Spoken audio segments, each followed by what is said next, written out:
sans qu'elle puisse en fait préparer à manger et allumer le feu à l'époque. Hein? Préparer à manger. Nous les musulmans, écoute, c'est un drame, on est rendu des artistes dans les repas. Regardez nos enfants, ça c'est bon, c'est pas bon. Wallah, c'est terrible. Quand on voit la vie du prophète sallallahu alayhi wa sallam, comment il était ascète, comment le prophète sallallahu alayhi wa sallam, il n'a jamais critiqué aucun repas. On est devenus des experts dans la critique des repas. La femme, elle travaille la journée, elle prépare à manger, et le mari, il vient et dit, qu'est-ce que c'est que ça? Le café est trop chaud, trop sucré, le plat est trop salé, pas assez salé, pas assez poivré, c'est pas bon. Les enfants, ils ont appris aussi cette expertise, malheureusement. C'est terrible.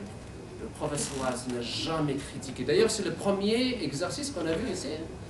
Il n'a jamais critiqué. Si tu critiques, tu ne ressembles pas au prophète. S'il l'aimait, il mangeait. S'il n'aimait pas, il essaie, il ne critique pas le prophète. Alors, quel était le repas du prophète sallallahu alayhi wa sallam, comme l'a dit Aïcha?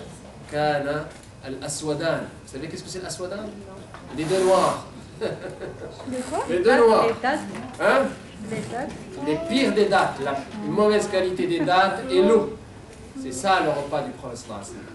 ومات رسول الله صلى الله عليه وسلم ولم يشبع من فتات الشعير. Tu vois ça, tu dis subhanallah.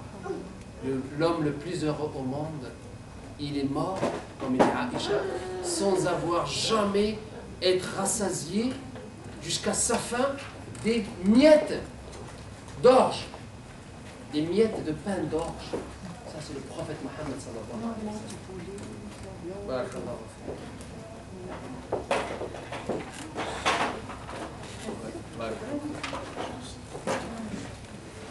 Alors, ça c'est le prophète sallallahu alayhi wa sallam.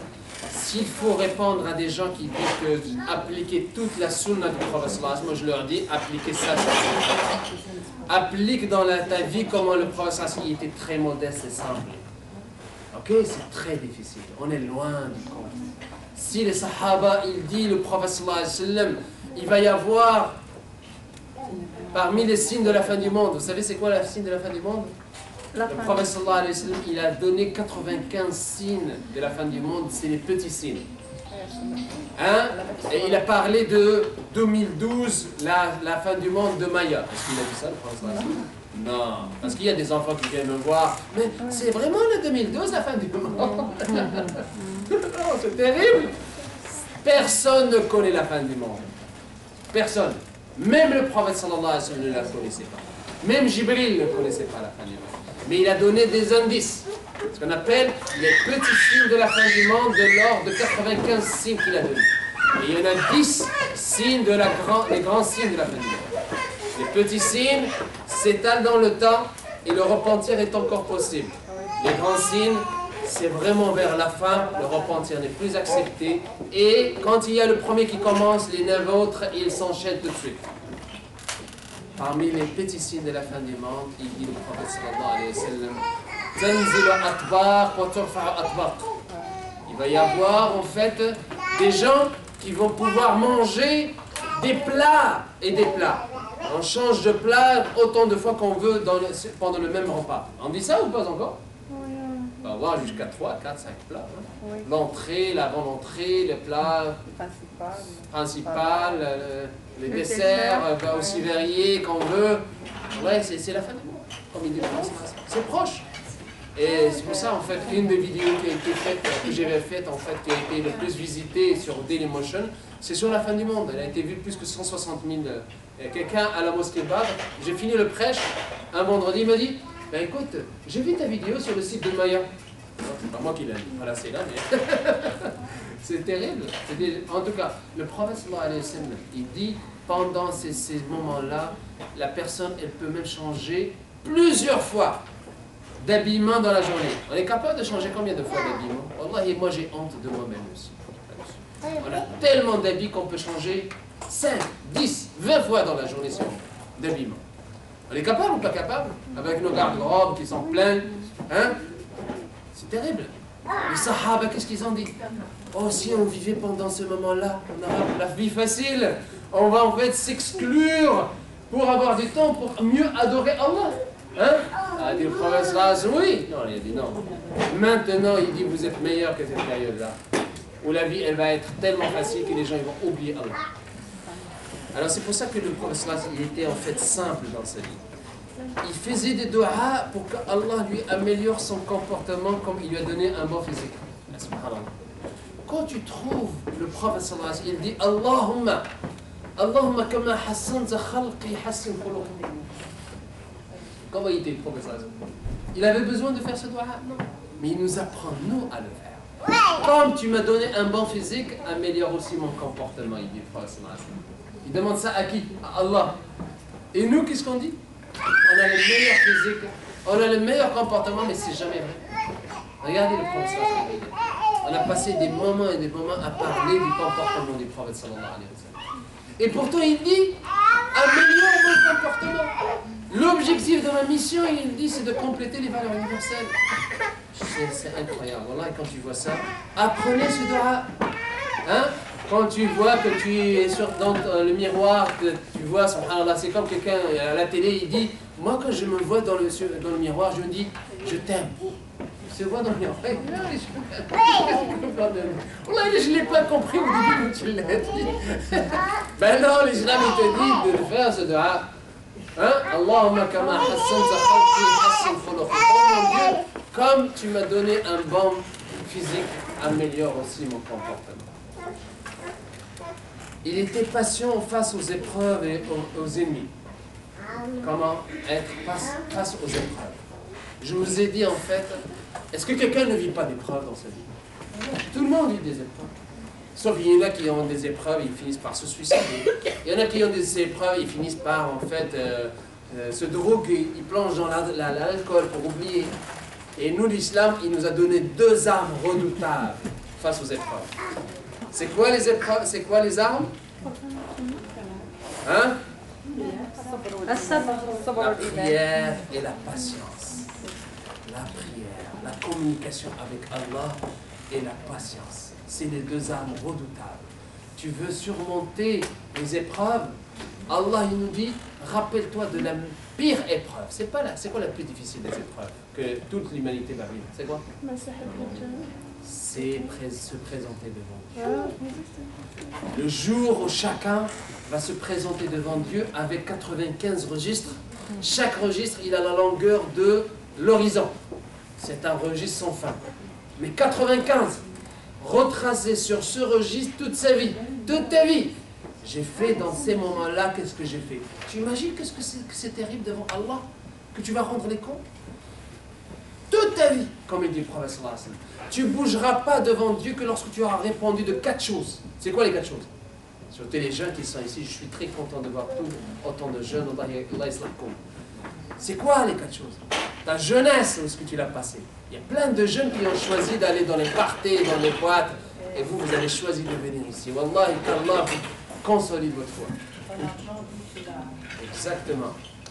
La jeunesse d'abord, où est-ce que tu l'as passée? Toute ta vie, où est-ce que là tu l'as épuisée? C'est terrible. Mais la jeunesse, elle fait partie de ta vie ou pas? Elle fait partie déjà de ta vie. Mais on dirait qu'il insiste là-dessus, le professeur, parce que la plupart des erreurs, on les fait quand est-ce? Et dans tout ton argent, comment tu l'as gagné et comment tu l'as dépensé? Alors ceux qui gagnent de l'argent à partir de la vente d'alcool, surtout dans les pays musulmans, il y en a, et qui construit une mosquée, il a à se remettre en question. Alors, et de ta science, qu'est-ce que tu en as fait? D'accord? J'arrête pas de le dire, tous les musulmans à l'échelle de la planète, ou la majorité, sont des librairies islamiques ambulantes. Des librairies islamiques ambulantes. On connaît assez de bagages en islam pour être des anges, mais on ne les applique pas. On s'arrête seulement à la lettre. Ah, apprendre. C'est pour ça que les sahaba, ils étaient meilleurs que nous. Et des choses que je le dis souvent aux professeurs dans les écoles islamiques. Les sahaba, ils disaient, on apprenait seulement 10 versets, on ne les dépassait pas. 10 versets seulement. Combien de musulmans apprennent des versets du Coran? C'est bien beau. Les parents sont très contents quand ils voient leurs enfants, ils apprennent 1 hizb, 2 hizb, 10 hizm. Demande-lui qu'est-ce qu'il a appris, qu'est-ce qu'il a compris. Rien. C'est une radiocassette. Hein. Ton enfant, c'est comme ce CD-là. Il ne sait pas plus. Non, les Sahaba, ils disaient qu'on apprenait 10 versets, on ne les dépassait pas. On comprenait le sens de ces versets-là. Et on les mettait en pratique. Ainsi, on a appris le Coran et sa pratique. Et c'est ça la différence entre notre génération et la génération du prophète. Ils mettaient en pratique tout en comprenant le sens des versets qu'ils ont appris par cœur. Nous, on s'arrête à la lettre. Apprendre, apprendre, apprendre. Oui. Mais il avait déjà dit que le prophète avait dit aussi que comme ça, notre génération, ben, c'est pas celle du prophète, mais notre génération serait pas plus pieuse, mais comme juste le fait qu'eux, ils ont vécu avec le prophète, c'est comme ils l'ont vu, ils l'ont cru, mais nous, on le voit pas, mais on le croit pareil. Bah, en fait, effectivement, tu me rappelles ça, c'est très bien dit de ta part. Merci. Aya, c'est Aya. Allah yadak. C'est une de mes étudiantes quand elle avait encore 10 ans. Regardez, le jour où je l'ai vue, je ne l'ai pas reconnue encore. Masha'Allah. J'ai mes enfants de son âge, mais ça grandit hein, dans 10 ans. On a commencé les cours à la mosquée de Montréal-Nord il y a presque 10 ans de ça. Mais alhamdoulilah, je suis fier de voir ces fruits-là, alhamdoulilah. Barakallahu fikum dans tes parents aussi. Alors le prophète, c'est très fort ce message qu'il dit. Le prophète, il était une fois avec les Sahaba, il leur a dit, il me manque mes frères. J'ai envie de voir mes frères. Et qu'est-ce qu'ils ont répondu? Nous sommes nous pas vos frères. Vous êtes mes compagnons. Vous avez vu le miracle se produire devant vos yeux.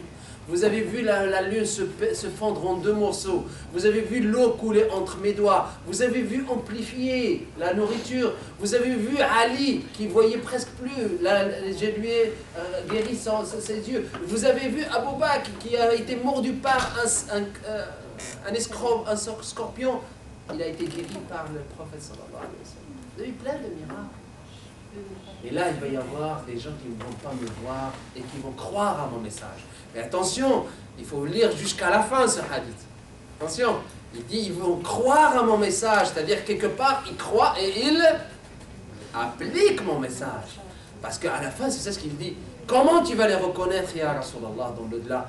Il dit, vous voyez-vous des ânes ou des mulets avec des chevaux qui ont des bras, les 4 pattes blanches et le visage blanc. Est-ce que vous faites la différence? Oui, ils ont dit. Ben c'est ça, les musulmans, ils vont être ressuscités dans l'au-delà avec la face et les 4 avant-bras et les pieds avec des lumières qui agissent de leur visage et de leurs pattes, de leurs pieds et de leurs bras. Avec quoi cette lumière-là? C'est grâce au wudu. Alors c'est le sahabi qui a rapporté ça, il commençait le wudu jusque-là. Il faisait le wudu jusque-là, il dit ah, comme ça va être de la lumière en plus. Et genre, subhanallah, il trouvait la solution, l'opportunité, il ne la rate pas, subhanallah. Mais le prophète il dit, ces gens-là, ils vont être abreuvés. Vous savez, tous les délices du paradis, les boissons que vous pouvez imaginer, ce n'est pas les boissons de Walmart, de Coca-Cola, de Pepsi, hein, c'est du sucre et du gaz carbonique, je connais bien. Hein, attention, mais ça c'est préparé par qui? Tous les délices du paradis, c'est préparé par qui? Allah. Quand Moussa alayhi salam, il dit, oh mon Dieu, le dernier qui va entrer au paradis, décris-le-moi. Il dit, je le connais, c'est quelqu'un qui va rentrer au paradis. Et quand il va rentrer, il va trouver le paradis plein. J'ai plus de place, ya Allah. Il dit, vas-y, tu veux avoir le paradis comme le palais du meilleur roi. Oui, ya Allah. Il dit, prends ça, jusqu'à 55 fois plus que le meilleur palais du meilleur roi sur terre. Il dit, si c'est le dernier qui va rentrer au paradis, c'est celui-là. Quel est celui qui est le plus haut paradis? On a parlé pour aller au plus haut paradis, vous comprenez? Qu'est-ce que tu dois faire pour entrer au paradis le plus haut? Hein? Un palais construit par qui?